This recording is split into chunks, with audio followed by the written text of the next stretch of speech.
سرزمین پر جب اس وقت سلطان محمد تغلق بادشاہ تھے تو بہت ہی زبردست بارش ہوئی تھی، اور اس قدر بارش ہوئی کہ علاقے کا پورا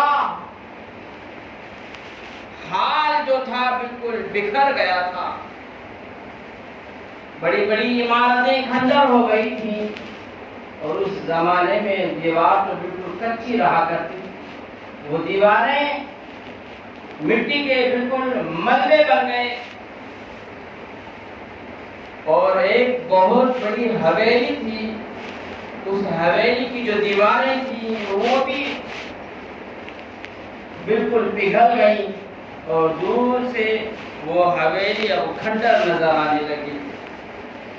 جب یہ طوفان تھما اور صبح کی سفیدی نمودار ہوئی تو بادشاہ کے فوجی اپنے ایریے کا جائزہ لینے کے لیے نکلے تو ایک فوجی اس کھنڈر حویلی سے گزرا، اس نے کیا دیکھا؟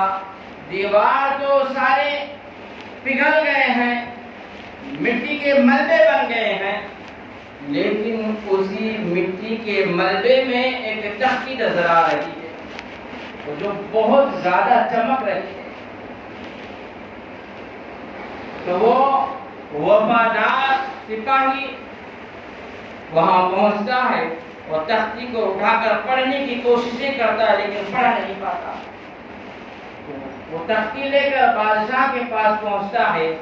بادشاہ چونکہ خود ہی عالم تھا، فاضل تھا، متقی اور پرہیزگار تھا، اس نے خود پڑھنے کی کوششیں کی، لیکن اس تختی کے اندر کیا لکھا ہوا ہے بادشاہ کو خود کو ہی پتہ نہیں چلا۔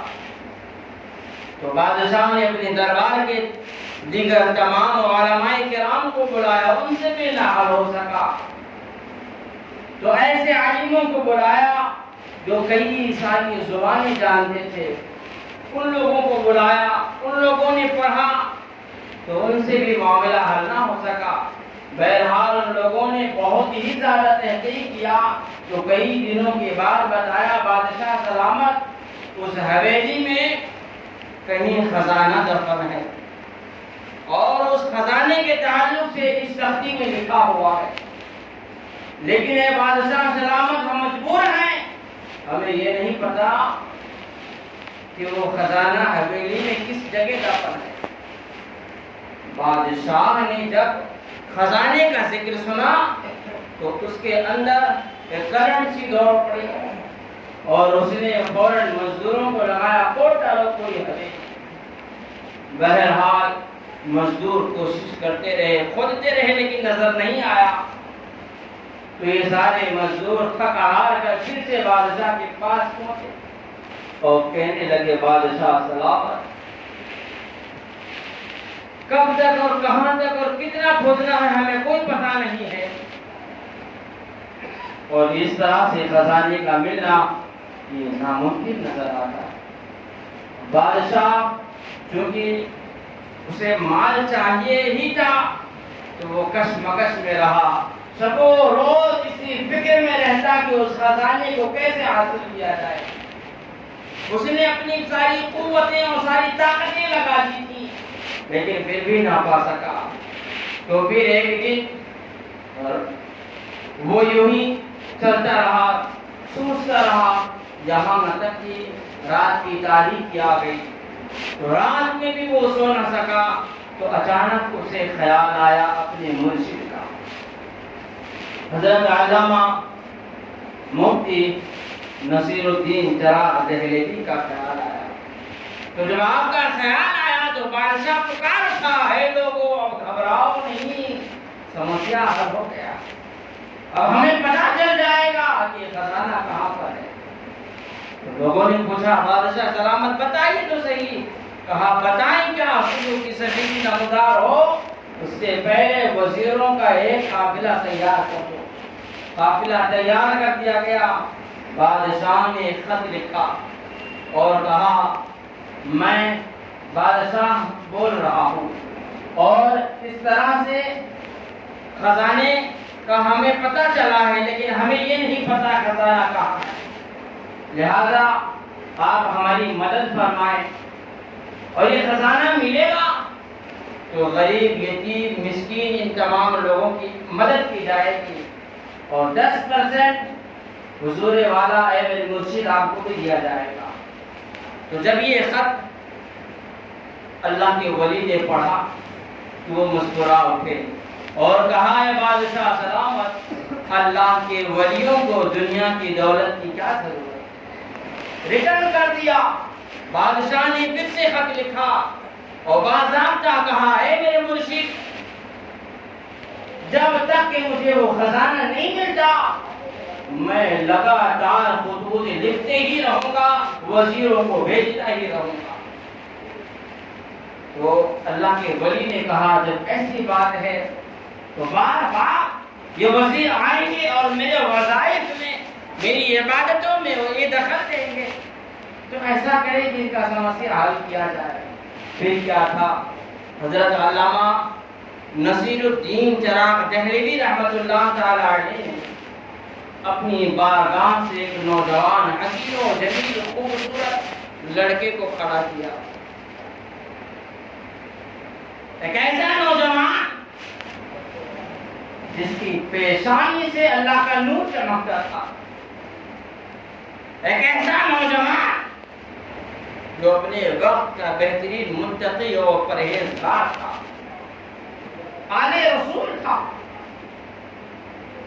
تو آپ نے اس نوجوان کو کھڑا کیا اور کہا، جاؤ بادشاہ سلامت کی ساری سمسیایں دور کر کے آ جاؤ، اور یاد رکھنا کہ سارے پرابلمز کو بڑی آسانی سے حل کرنا، دیکھنا کہیں نقصان نہ ہو جائے۔ وہ نوجوان اس کھنڈر حویلی میں آ پہنچا اور ساری حویلی کو اچھی طرح سے دیکھا، اور اس کے بعد اس نوجوان کو ایک چیز بڑی عجیب دکھائی دی کہ جہاں پورے مکان مٹی کے ملبے بن گئے ہیں، وہیں ایک مکان صحیح سلامت کھڑا ہوا۔ تو وزیر سے کہا، اے وزیر ذرا وہ تختی تو دکھاؤ۔ جو تختی دکھائی گئی تو نوجوان نے اپنے ولایتی پاور سے اس تختی کو پڑھا اور اس تختی کے نقشے کو جاننے کی کوششیں کی، اور اس کے بعد کہا، اے وزیرو تم گھبراؤ نہیں، سارا خزانہ نکل آیا ہے، اور کہا وہ خزانہ اس مکان کے اندر ہے۔ تو جب آپ نے بتایا تو یہ سارے مزدور تھے، وہ مکان توڑنے کے لیے دوڑ پڑے۔ تو آواز بلند آپ نے کہا، ٹھہرو، میرے مرشد نے کہا ہے پورے خزانے کو صحیح سلامت اور اچھی طرح سے نکال کر دیا جائے۔ تم لوگ ایسے دوڑو گے، مکان توڑو گے تو مکان بھی ٹوٹ جائے گا، اور ہو سکتا ہے تمہیں بھی تکلیفیں ہو جائیں، تو لہٰذا میں خود آگے بڑھتا ہوں۔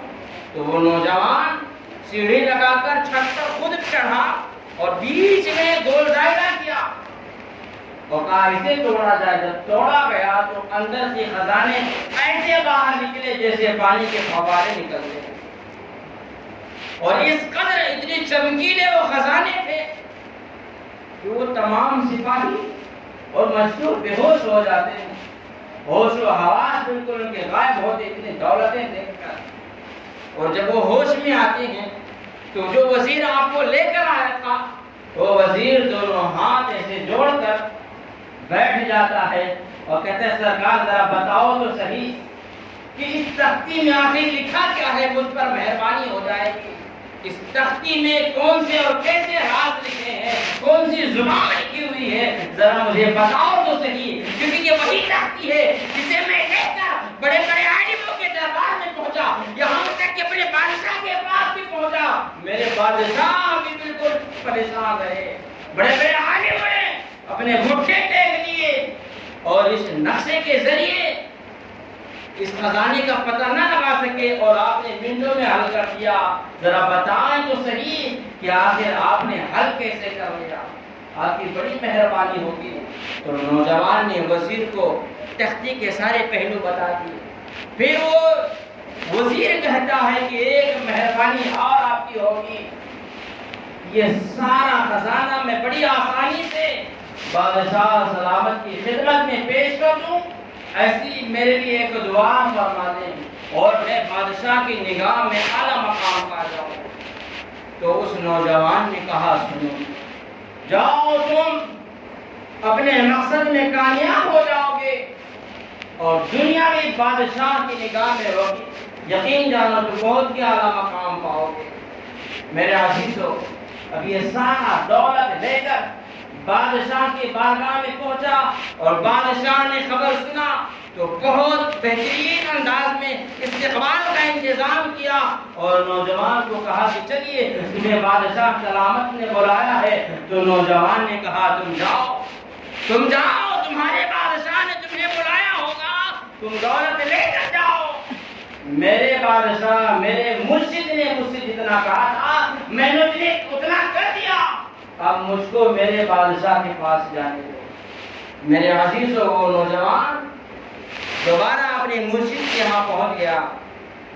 بادشاہ نے چونکہ وعدہ کیا تھا کہ 10% میں آپ کو دوں گا خزانہ، تو 10% جب پہنچایا گیا تو مرشد نے کہا یہ میرا نہیں ہے، وہ تو علی رسول کا ہے، وہ سید زادے کا ہے، اس سید زادے کو پہنچایا جائے.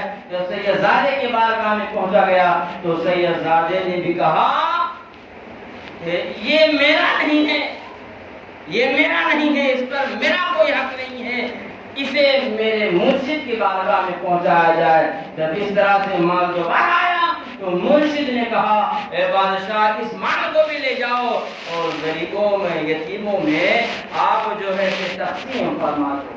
میرے عزیزوں، آپ جاننا چاہو گے کہ وہ نوجوان کون تھا، وہ خوبصورت نوجوان کون تھا، فاطمہ الزہرا رضی اللہ تعالی عنہا کے چمن کا پھول وہ کون تھا؟ حضرت امام حسن و حسین کے چمن کا وہ پھول کون تھا؟ تو میں آپ کو بتاؤں وہ کوئی اور نہیں بلکہ سرکار بندہ نواز یسوع دراز رحمت اللہ تعالی علیہ کی ذات. آپ نے نوجوانی میں اس قدر عبادتیں کی، اس قدر ریاضتیں کی کہ آپ نے نوجوانی میں ہی وہ مقام حاصل کر لیا تھا جو اچھوں کو نہیں ملتا. میرے عزیزو، تو اس لیے ہمیں چاہیے کہ ہم اپنے نوجوانوں کی قدر کریں، اپنے نوجوانوں سے محبتیں کریں، اپنے نوجوانوں سے لگاؤ رکھیں، کیونکہ یہ نوجوان جو ہے نا یہ قوم کے سرمایہ ہے اور یہ اگر ہمارے ہاتھ سے نکل گئے تو پوری قوم تاش کے پتے کی طرح بکھر جائے گی اور ہمیں تباہ و برباد ہونے میں ٹائم نہیں لگے گا. اس لیے قوم کے نوجوانوں کو آپ اپنے سینے سے لگانے کی کوششیں کرو. وہ جب بھی آپ کے قریب آئیں تو انہیں ڈانٹو نہیں، انہیں پھٹکارو نہیں، انہیں بھگاؤ نہیں، بلکہ آپ جو ہے اپنا تجربہ انہیں دو، انہیں سکھاؤ، انہیں بتاؤ، انہیں بھگاؤ نہیں. نوجوان گرچہ بگڑا ہوا ہے، شرابی ہے، کبابی ہے، آپ کے قریب آیا ہے تو آپ کا کام یہ ہے کہ آپ اسے نصیحتیں کریں اور اسے سمجھانے کی کوششیں کریں، اور اگر نہیں سمجھا سکتے ہیں تو اپنے سے بڑے کے بارگاہ میں اسے لے جائیں. اتنا تو مشورہ دے ہی سکتے ہیں. یقین جانے پیارے، اگر آپ نے اپنی کوششوں سے ایک نوجوان کو بھی سدھار دیا تو یقین جانے سمجھ لو کہ آپ نے اسلام کا ایک پلر ٹھیک ٹھاک کر دیا. لیکن آج حال یہ ہے کہ اگر کوئی نوجوان مسجد میں آئے یا مدرسے میں جائے یا کسی بڑے بزرگ کی بارگاہ میں جائے اور کوئی غلطی کر دے تو لوگ اسے ڈانٹتے پھٹکارتے رہتے ہیں، اور اتنا ڈانٹتے ہیں جب تک وہ نوجوان ان سے غصہ نہ ہو جائے، ناراض نہ ہو جائے. تو ہوتا یہ ہے کہ نوجوان یا تو مدرسہ مسجد میں آنا چھوڑ دیتا ہے اور یا پھر وہیں فائٹنگ ہو جاتی ہے. تو ہمیں چاہیے کہ ہم جو ہے نوجوانوں سے محبتیں کریں، اور ان کو بہترین تعلیم اور نصیحت اور